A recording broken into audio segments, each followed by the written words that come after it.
Blood drops hit the concrete floor. 5 federal agents surround a woman they think is planning the largest terrorist attack in U.S. history. She's been caught with enough explosives to level a city block. Foreign bank accounts, encrypted phones. Everything screams enemy operative. But in 30 seconds, when they force her to remove that uniform, they're going to discover something that will make their hands shake with recognition. Because those scars covering her body, they tell a story that will change everything you think you know about who really protects America. The interrogation room smells like fear and disinfectant. Staff Sergeant Maria Santos sits in handcuffs, staring at Major Davidson with eyes that have seen too much death and delivered too little of it to the right people. For 8 months, she's been the perfect terrorist. Bomb-making materials in her apartment, communications with known enemy networks, bank transfers from hostile foreign governments. Tonight, her own military is about to execute her for treason. But here's what they don't know yet. Those bomb-making materials, they weren't for attacking Americans. They were for earning the trust of people who actually do attack Americans. Those foreign bank transfers, operational funding for the most dangerous mission in counterterrorism history. And those scars they're about to see, each one represents an American life saved by someone pretending to be everything America stands against. Santos.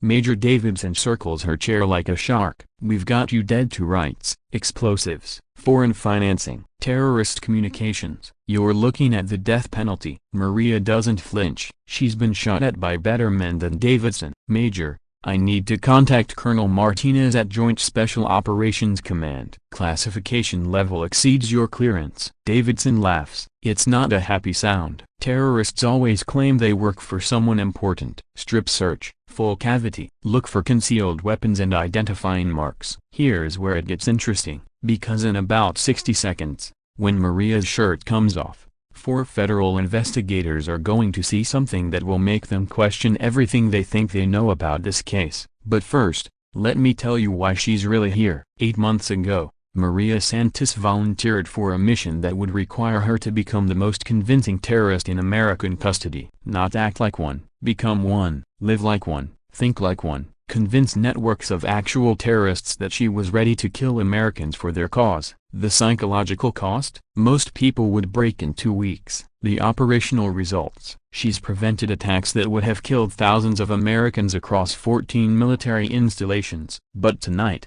that mission might end with her execution by the same military she's been protecting. Remove your uniform, Davidson orders. Now, Maria slowly lifts her shirt. The fluorescent lights reveal what no federal investigator expects to see on a suspected terrorist. Scars. Not random scars, not accident scars, combat scars, professional combat scars that tell a story these men aren't cleared to read. The largest scar runs from her left shoulder blade to her spine. Syrian shrapnel from Operation Desert Phantom, where she eliminated 3 arms dealers supplying ISIS with American weapons while maintaining cover as a black market buyer. The round scar on her chest, that's from a Russian sniper in Ukraine. Official records say no Americans were in Ukraine that day. Official records lie. Davidson steps backward. Those aren't bomb-making injuries. But Maria's body tells a story that goes deeper than anyone in this room imagines. Because tattooed along her ribcage, in ink so fine you have to look close to see it,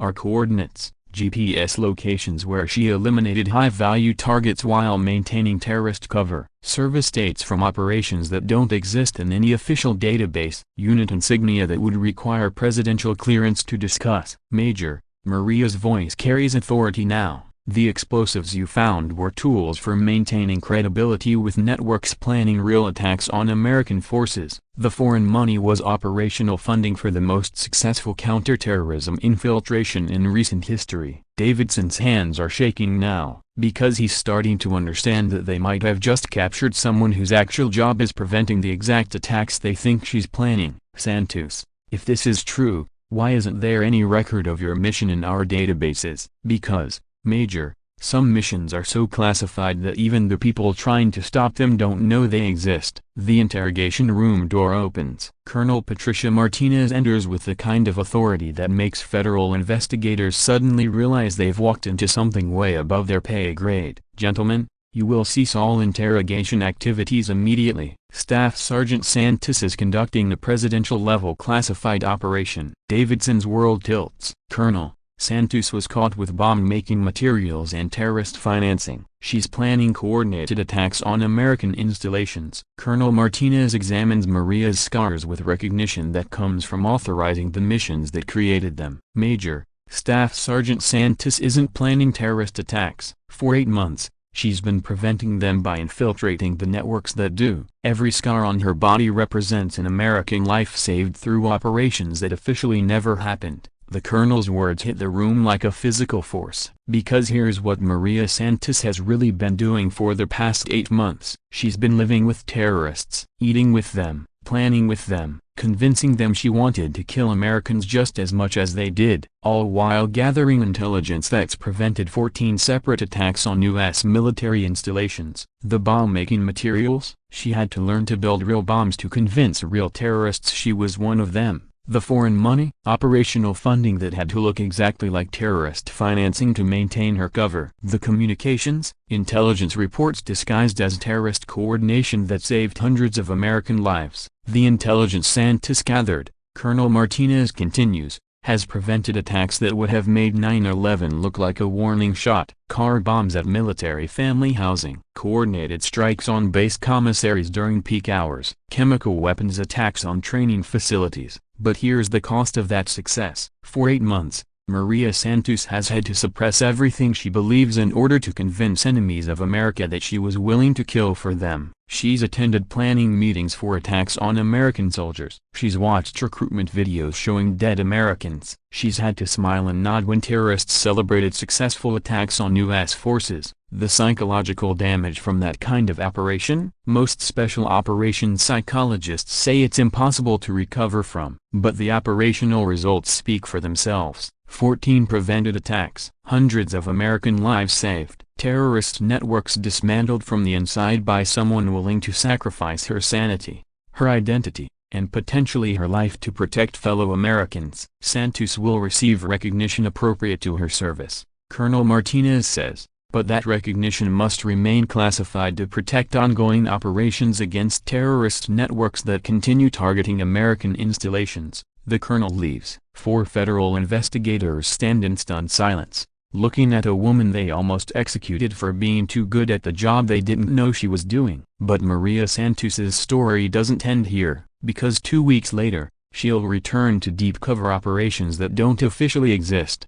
She'll go back to living among America's enemies, pretending to be one of them, gathering intelligence that prevents attacks on Americans who will never know how close they came to dying. The psychological cost keeps mounting. The scars, physical and mental, keep accumulating. But Maria Santos keeps volunteering for these missions, because someone has to be willing to become the enemy in order to defeat the enemy. And sometimes, protecting Americans requires appearing to be everything Americans hate while actually being everything Americans need. Here's what you need to understand about the people who fight America's most dangerous battles. They don't wear uniforms that identify them as heroes. They wear whatever uniform the mission requires, even if that uniform makes them look like the enemy. They don't get medals or recognition or parades. They get psychological damage in classified scars and missions that officially never happened. They don't fight on battlefields where everyone knows who the good guys are. They fight in shadows where the only way to identify the good guys is by the scars they're willing to carry for people they'll never meet. Staff Sergeant Maria Santos carries scars from 8 different countries where she's eliminated threats to American forces while maintaining cover as someone who hates Americans. Each scar represents a choice between her safety and American lives. Each scar represents a moment where appearing to be the enemy was the only way to defeat the enemy. Each scar represents service that will never be acknowledged because acknowledging it would compromise ongoing operations against people who want to kill Americans. Remember Maria Santos the next time someone tells you they can identify heroes by their uniforms or their medals or their recognition, because sometimes the most dangerous enemies of America look exactly like Americans,